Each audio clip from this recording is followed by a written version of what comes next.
हे बघा, काही गोष्टी अशा असतात की त्यांना त्यावेळेस वाटलं असेल की आपला या ठिकाणी इब्रतीचा विषय आहे म्हणून त्यांनी दाखल केला असेल, पण नंतर लक्षात आल्यानंतर काही लोक माघार घेत असतात.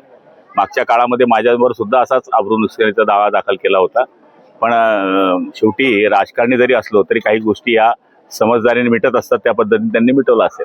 भाऊ, आता अर्थसंकल्पीय अधिवेशन तोंडावरती आहे आणि हे अधिवेशन सुद्धा विरोधी पक्षनेत्यांना पार पडेल असं चित्र सुद्धा दिसतंय.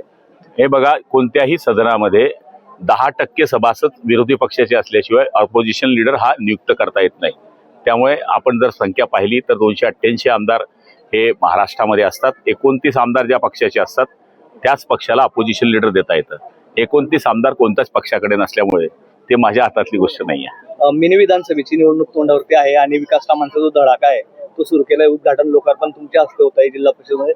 हे बघा, आता आमचे जिल्हा परिषद सदस्य एक पवन सोनवणे असतील किंवा आमची ग्रामपंचायतचे सदस्य असतील किंवा विरोधक लोक असतील, आम्ही काही हे गावाची पाण्याची टंकी बनवली ती फक्त शिवसेनेवाल्यांच्याच घरात जाणार नाही आहे. पाणी हे पाणी सगळ्यांच्या घरात जाणार आहे. हे पाणी फक्त हिंदूंच्याच घरात जाईल, मुसलमानांच्या घरात जाणार नाही, बौद्धांच्या घरात जाणार नाही असं नाही आहे. या रोडवरून फक्त शिवसेनेवालाच वापरेल असं नाही आहे.